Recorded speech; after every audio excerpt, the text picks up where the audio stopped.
Bonjour les amis, j'espère que vous allez bien. Les amis, les États-Unis sont vraiment stressants. Je suis un tout petit peu choqué par rapport à ce qui est arrivé il y a quelques jours. Laissez-moi d'abord vous rappeler que la Constitution des États-Unis octroie le droit à tout citoyen américain, à partir de 18 ans, de s'acheter une arme pour se défendre. Pour se défendre et non pour attaquer.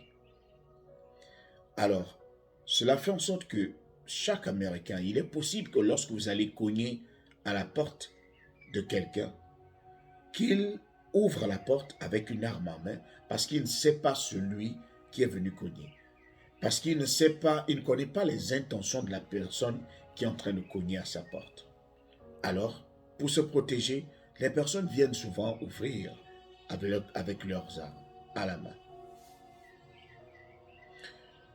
C'est l'histoire de Robert Dodson, un Américain de 52 ans, qui décide d'ouvrir la porte de son appartement parce qu'il a entendu du bruit à l'extérieur et parce que quelqu'un est venu cogner à sa porte. Bien avant d'arriver à la partie où M. Dodson, Robert Dodson, ouvre la porte, il faut déjà restituer les faits. La police du New Mexico reçoit un appel provenant d'un appartement complexe. Et cet appel expliquait qu'il y avait violence domestique. Alors, lorsqu'on parle de violence domestique, la première chose à laquelle on pense, c'est un homme en train de battre une femme. Alors, la police, comme pour tous les appels, la police se dépêche à, à aller à l'endroit où l'appel a été lancé. Une fois sur place, la police regarde ces informations. La police va cogner à la porte qui n'était pas concernée. C'est-à-dire, la police est allée au mauvais endroit, au mauvais moment, à la mauvaise porte. Au lieu d'aller à la porte qui avait été mentionnée, la police s'était trompée d'appartement.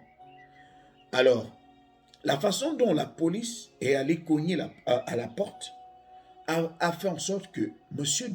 Dodson, qui dormait avec sa femme et ses enfants, a fait en sorte qu'il se réveille et qu'il prenne son arme pour se dire, mais qui vient cogner à ma porte à 23 heures? Donc, pour se protéger, il prit son arme. Il s'est dit, si ce sont des bandits, je vais me défendre.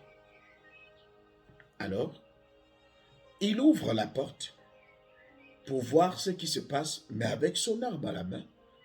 Et la police étant à l'extérieur, n'a pas pris la peine de demander ce qui se passait ou bien qui il était, pourquoi il avait une arme, ou la police ne lui a même pas demandé de jeter son arme.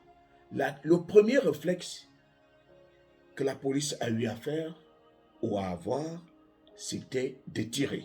Parce que la police avait déjà vu l'arme dans les mains de M. Robert Dodson. La police a ouvert le feu sur lui. L'homme est tombé sur place. Et il est parti comme si c'était hier. Alors la femme, surprise d'entendre des coups de feu, va directement vers la porte et trouve son mari au sol.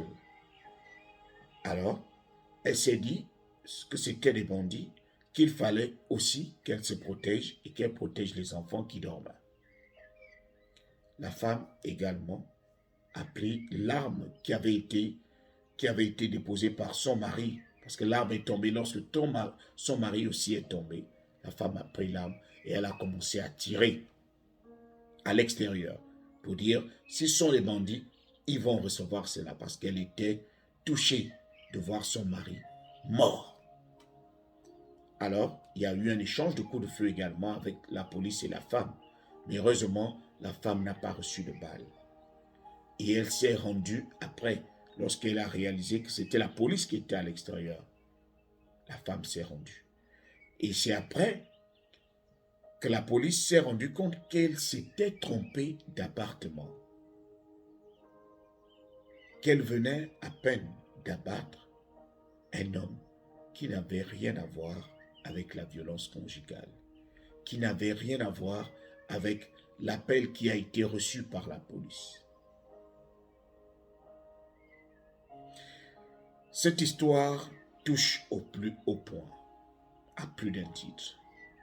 C'est-à-dire, comme moi je suis dans mon appartement, quelqu'un peut cogner à ma porte et je peux prendre mon arme pour aller ouvrir et tout de suite, je perds la vie. Et ce n'est pas la première fois que cela arrive. Je pense avoir déjà raconté une autre histoire semblable d'une policière qui restait dans un appartement complexe.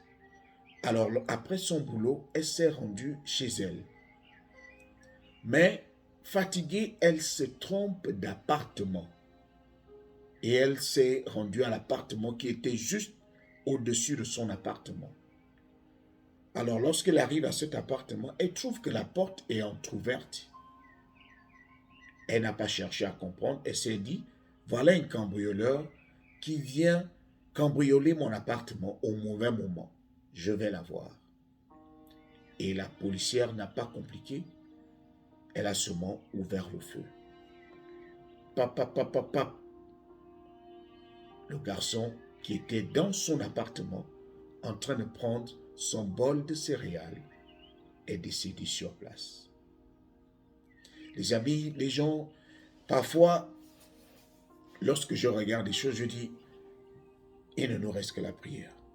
Parce que je ne sais pas, lorsque vous vivez aux États-Unis ou lorsque vous vivez en Afrique, partout ailleurs, vous ne savez vraiment pas ce qui peut arriver. Parfois, vous pouvez vous dire que vous êtes à l'abri du danger, mais le danger peut venir vous chercher. On a toujours dit aux gens qui se baladent beaucoup que lorsque tu te balades, tu vas ramener des problèmes. Mais qu'est-ce qu'on va dire de quelqu'un qui est chez lui et qu'on vient tuer? C'est vraiment triste. C'est vraiment triste. Vous êtes chez vous et vous perdez la vie. Cela m'a énormément touché parce que ça permet de savoir que dans toute société, les choses ne sont pas parfaites. Vous pouvez tomber sur des mauvais policiers très impatients et ils peuvent en finir avec vous.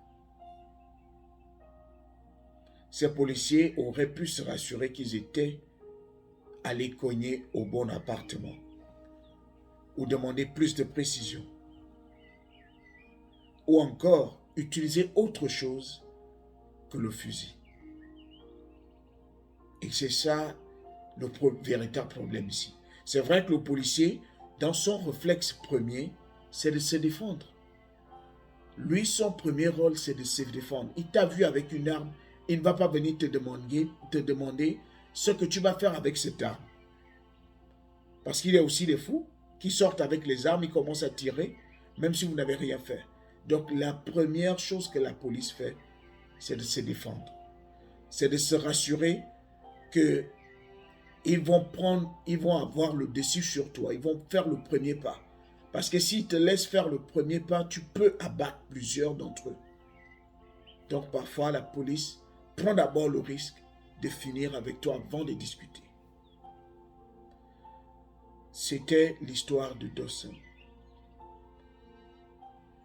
Tué devant son appartement. Ça va vous faire réfléchir, ça va également me faire réfléchir.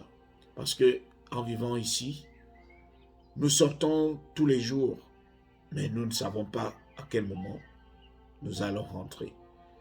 Mais nous gardons seulement notre esprit positif, parce que c'est ta mentalité qui nourrit ta poche.